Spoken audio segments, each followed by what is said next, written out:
स्वागत करें, मंत्री का नाम का स्वागत करें।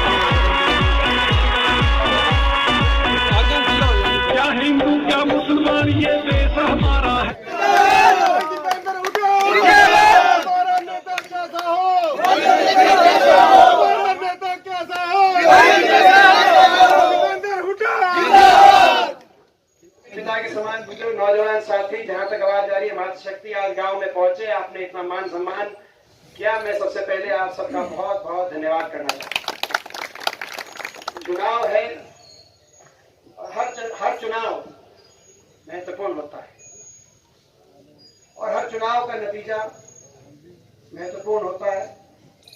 इस चुनाव में कई फैसले आपको करने हैं। जब उपचुनाव होता है तो सरकार की बात देखी जाती है, तुलना करके आपको फैसला करना होता है, अपने उम्मीदवारों की बात भी देखी जाती है। तीन, आपको पता है, इस चुनाव में 3 पार्टियों के प्रमुख उम्मीदवार हैं। मैं एक एक की बात कहना चाहता हूं। सबसे पहले बीजेपी और जेजेपी का गठबंधन। भाजपा सरकार के 7 साल आपने देखे। इन 7 साल में इनकी क्या कार्यशैली रही खट्टर सरकार की, वो आपके सामने। मैं आप सबसे पूछना चाहता हूं, ये 7 साल की बीजेपी जेजेपी सरकार की कार्यशैली से आप छिके कि नहीं छिके? छिक रहे हो ना, जमा छिक रहे हो। इन्होंने प्रदेश को पटरी से उतारने का काम किया। जो प्रदेश 2014 से पहले, वो समय आप याद करो, विकास दर में देश में नंबर 1 पे था हरियाणा प्रदेश। खुशहाली के मामले में हरियाणा की गिनती देश में सबसे आगे के राज्यों में हुआ करती थी। विकास दर में नंबर 1 थे, प्रति व्यक्ति आय में नंबर 1 थे, प्रति व्यक्ति निवेश में नंबर 1 थे, खेल खिलाड़ियों को मान सम्मान देने में नंबर 1 थे, किसान को भाव देने में नंबर 1 थे। किसान का आज आप अंदाजा लगाओ, 7-8 साल के बाद, उस समय धान किसान का ज्यादा में लिया जाता था और डीजल सस्ते में लिया जाता था। मैं गलत तो नहीं कह रहा? आज कार तो था, हम नहीं दुगनी करेंगे। धान आज आधे में ले रहे हैं और डीजल दुगने में दे रहे हैं और अपने ढिंडोरे पीट रहे हैं। तो किसान के लिए 10 साल की सरकार रही। कांग्रेस पार्टी की हुड्डा साहब के नेतृत्व में कोई किसान आंदोलन नहीं हुआ, किसी वर्ग का कोई आंदोलन नहीं हुआ। 10 साल, अकेला 10 साल हरियाणा के इतिहास अगर उठा के देखें, कहीं कोई तकलीफ हुई, दुख हुई, तो बैठ के आप भाईचारे के अंदर उसका समाधान करके आगे बढ़ने का रास्ता किया। लेकिन खट्टर सरकार बनी, खट्टर सरकार बनी और 7 साल में इस सरकार ने हरियाणा का हुलिया बिगाड़ दिया। हर साल कोई ना कोई बड़ा आंदोलन हरियाणा के अंदर। जो हरियाणा विकास में नंबर 1 था, आज बेरोजगारी में नंबर 1 हो गया। और ये मैं नहीं कह रहा, भारत सरकार के आंकड़े बता रहे हैं। बेरोजगारी में नंबर 1 हरियाणा प्रदेश, बेरोजगारी में नंबर 1। अपराध में जो टॉप 3 के राज्य है, नीति आयोग के अनुसार उनमें हरियाणा गिनती। बेरोजगारी में नंबर 1 हरियाणा। यह असंभव काम था। जो खट्टर साहब ने इसको संभव करके दिखाया। असंभव था कि दिल्ली के 3 तरफ हरियाणा, यूपी, बिहार, जम्मू कश्मीर, नागालैंड, अंडमान, वो तो टापू है अंडमान लक्षद्वीप, उनसे भी ज्यादा बेरोजगारी हरियाणा के अंदर। असंभव कार्य था लेकिन उसको भी संभव करके किसी ने दिखाया। तो मुख्यमंत्री का नाम मनोहर लाल खट्टर है, उनने ये भी संभव करके दिखाया। तो आज हरियाणा को हर वर्ग त्रस्त है। किसान आंदोलन के रास्ते पे है, गरीब आदमी, सारी योजनाएं बंद हो गई जो हमारे समय की योजनाएं थी। 100 गज के प्लॉट की योजना थी। 4 लाख गरीब परिवारों को, एससी वर्ग के हमारे भाई हैं, बैकवर्ड के हमारे भाई हैं, छत्तीस बिरादरी ये गरीब परिवार है, 4 लाख परिवारों को 100 गज के प्लॉट की योजना उस समय आई। मकान की योजना आई, लगभग 2,95,000 परिवारों को 1 लाख की किस्त से मकान बनवाने का काम हुआ, वो स्कीम रुक गई। 100 गज के प्लॉट की स्कीम रुक गई। पीने के पानी की टंकी टूटी कनेक्शन की स्कीम रुक गई। दाल रोटी की स्कीम जो गरीब आदमी के लिए वो रुक गई। मुख्यमंत्री मुफ्त इलाज योजना की जो स्कीम थी वो इन्होंने आते ही बंद करने का काम किया। तो चाहे गरीब आदमी की बात हो, गरीब आदमी त्रस्त, किसान त्रस्त, किसान तो सबसे ज्यादा चोट इन लोगों ने मारी है। छोटा व्यापारी आर्थिक मंदी की चपेट में त्रस्त, कर्मचारी, हर पूरे प्रदेश का कर्मचारी त्रस्त, और महंगाई और बेरोजगारी की मार आज सभी पे, छत्तीस बिरादरी में महंगाई और बेरोजगारी की मार। तो आज ये चुनाव है, ये आपको ये भी देख के चलना है कि हरियाणा में राज कैसा हो, राज कैसा हो, उस बात को देख के भी आपको मतदान करना है। कैसा राज आप हरियाणा में चाहते हो। दूसरी तरफ तो एक तो ये बीजेपी जेजेपी, और इनका प्रदेश में बीजेपी और जेजेपी सरकार, पूरे प्रदेश में इनका कितनी इनकी लोकप्रियता है इस बात का अंदाजा आप लगा सकते हो। जब भी कभी गठबंधन, कोई भी गठबंधन जब चुनाव लड़ता है तो लड़ाई देखी है हमने पूरे देश में कि हम भी लड़ेंगे, हम लड़ेंगे, दोनों पार्टी लड़ती हैं, कभी भी गठबंधन किसी का भी हो। ये पहला इलेक्शन था कि दोनों पार्टी आपस में इस बात के लिए लड़ रही थी कि हम नहीं लड़ेंगे, हम नहीं लड़ेंगे, तू लड़, यही बात थी ना। तो इनकी क्या लोकप्रियता पूरे प्रदेश में है। आपकी एक नजर इलाहाबाद पे, मैं आज आपके बच्चे होने के नाते, आपके भाई होने के नाते एक बात कहना चाहता हूँ, आपकी एक नजर इलाहाबाद पे तो दूसरी नजर चंडीगढ़ पे भी होनी चाहिए। जब तक चंडीगढ़ में ऐसी सरकार नहीं बनेगी जो आपके हकों की रक्षा कर सके, तब तक बात नहीं बनेगी। मैं गलत तो नहीं कह रहा। और चंडीगढ़ में ये बैठे रहेंगे, चंडीगढ़ में ये बैठे रहेंगे, चंडीगढ़ में भी गद्दी से, कुर्सी से, घमंड में बहुत बड़ा घमंड हो गया इनको। किसान की पगड़ी दिखनी बंद हो गई, इतनी घमंड इतना ऊंचा हो गया इनके से, इतने ऊंचे घमंड के सिंहासन पे बैठ गए। तो भाई चंडीगढ़ में जब तक ये कुर्सी से नहीं उतारे जाएंगे तब तक बात नहीं बनेगी। दूसरी तरफ इनेलो पार्टी, अभय सिंह जी, आज इनेलो पार्टी को ये आत्ममंथन करना चाहिए। अभय सिंह जी को ये आत्ममंथन करना चाहिए। क्या कारण है, कुछ तो कारण रहे होंगे। क्या कारण है, 1977 के बाद पहली विधानसभा आज की तारीख की विधानसभा है कि एक भी कोई विधायक हरियाणा विधानसभा में इस पार्टी का नहीं है, या इससे पहले एक विधायक थे जब इन्होंने इस्तीफा दिया, आप स्वयं थे। क्या कारण है, ये पार्टी हरियाणा में खत्म हो गई।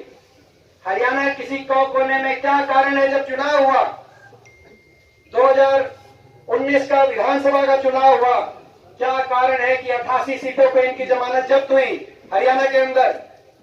आप आके देखो, आप रोहतक में आके देखो, आप मेवात में जाके देखो, आप कुरुक्षेत्र में जाके देखो, आप पानीपत में जाके देखो, आप ये सारे विधायक बैठे हैं, आप सोनीपत भालू की सीट पे जाके देखो, फरीदाबाद जाके देखो, ये जो सारे जिलों के विधायक आ रहे हैं। क्या कारण है, किसी सीट पे 100 वोट तो किसी पे 50 वोट, जमानत जब्त नहीं, समाप्त हो गई, पार्टी का अस्तित्व तो खत्म हो गया हरियाणा में 88 सीटों पे। क्या कारण है, आत्ममंथन करना चाहिए। क्या कोई तो कार्यशैली रही होगी, कुछ तो कारण रहे होंगे, कुछ तो कमी रही होगी, उसको आप मानो ना मानो जो आज के उम्मीदवार हैं। लेकिन हरियाणा के लोगों ने जो आपको नकारा, क्योंकि 2014 में जब इनको 18 और 19 सीट आई थी, उस समय कांग्रेस की 15 सीट थी। मुख्य विपक्षी दल के रूप में लोगों ने इनको मौका दिया था, लेकिन 2014 से लेकर 19 तक मुख्य विपक्षी दल की भूमिका होती है कि सरकार के खिलाफ बोले, बीजेपी के खिलाफ बोले, खट्टर साहब के खिलाफ बोले, मगर इन्होंने 2014 से 19 तक केवल चौधरी भूपेंद्र सिंह हुड्डा जी के खिलाफ बोले, बीजेपी के खिलाफ नहीं बोले। मौका आते ही उनका साथ दिया। राष्ट्रपति चुनाव आया, बीजेपी का साथ दिया। उपराष्ट्रपति चुनाव आया, बीजेपी का साथ दिया। जब मोदी सरकार बन रही थी 2014 में, तो ये वही पार्टी है, इन लोग जब अभय सिंह जी उनको मौका मिला अध्यक्ष बने, तो जाकर लोग राष्ट्रपति भवन तक, क्योंकि बीजेपी इनका समर्थन नहीं ले रही थी, ये समर्थन देना चाह रहे थे, बीजेपी समर्थन नहीं ले रही थी, लेकिन राष्ट्रपति भवन जाकर जब कोई लेनिया नहीं पाया समर्थन पत्र, तो ओटड़ों में से ऊपर उठ के नंबर बना दिया समर्थन पत्र। ये वही पार्टी है, ये वही पार्टी है। इसीलिए लोगों ने साफ किया कि आपका धर्म था बीजेपी के खिलाफ लड़ाई लड़ना, मगर आप लड़ रहे हुड्डा साहब के खिलाफ लड़ाई। 2019 में जब नतीजे आए, 75 पार और 85 पार का नारा बीजेपी ने दिया और उसके खिलाफ हम लड़ाई लड़ रहे थे। मुझसे ज्यादा कोई नहीं जानता, साम दाम दंड भेद का प्रयोग करती है बीजेपी। मैं भुगत भोगी हूं, मैं लोकसभा चुनाव रोहतक में देखा है, जब ये सारे अपनी शक्ति लगाते हैं, हर तरह का प्रयोग करते हैं। आपको भी रोहतक लोकसभा चुनाव की याद होगी, है कि नहीं है, मैं आपसे पूछना चाहता हूं। और क्या हुआ उस समय? उसके बाद जब नतीजा आया, 75 पार 85 पार का नारा दे रहे थे, मगर जब गिनती आई 12 बजे और 1 बजे आपने टीवी चैनल खोल के देखा, तो मैं आपसे पूछता हूं, कांग्रेस 38 सीटों पे आगे और बीजेपी 35 सीटों पे पीछे चल रही थी कि नहीं चल रही थी? मैं आपसे पूछता हूं। एक बार तो आपके भी जी में जी आया होगा, मगर मैं पूछना चाहता हूं, पहला बयान आया, अभय सिंह जी का बयान आया कि हुड्डा साहब के नेतृत्व में हम समर्थन नहीं करेंगे। जब एक सीट की जरूरत थी, फैसला था कि खट्टर साहब के नेतृत्व में सरकार बनेगी या हुड्डा साहब के नेतृत्व में कांग्रेस पार्टी सरकार बनेगी, कहा कि हम समर्थन नहीं करेंगे। आया था कि नहीं आया था बयान? मैं पूछना चाहता हूं। दर्द इसी बात का है, इनको दर्द और किसी बात का नहीं है। दर्द इसी बात का है कि भतीजा कैसे शपथ ले गया, तेरी अगर 2-4 सीट आती उससे फालतू, तो तू उससे ऊपर खट्टर साहब के साथ शपथ लेता। ये भाई इस बात का दर्द है, ये बात है ना भाई। और आगे भी 24 को 2024 में भी जब बात आएगी, 2024 में भी जब बात आएगी, अगर 1-2 सीट की बात आएगी, हरियाणा में अगले 5 साल तक के सरकार चलाने की बात आएगी, आप अपने मन पे हाथ रख के बोलो, ये अगर 1-2 सीट पर अगर फैसला आया तो एलनाबाद में अगर ऐसे लोगों को मौका मिला तो ये किस तरफ जाएंगे? इस बात को सोच के आपको फैसला करना है। हरियाणा को बचाने की लड़ाई है, हरियाणा को बचाने की लड़ाई है, किसान को बचाने की लड़ाई है, गरीब आदमी को बचाने की लड़ाई है। 3 कानूनों का आपने देखा, जो ये आज पूरे देश की नजर आपकी तरफ है। मैं आज आपसे यही आग्रह करने आया हूं कि आप साथ दें, कांग्रेस पार्टी का साथ दें। आपके बीच में आने का अवसर मिला है, हम उम्मीद करेंगे कि जो हमारी बात है उस बात पे आप पूरा गौर करेंगे।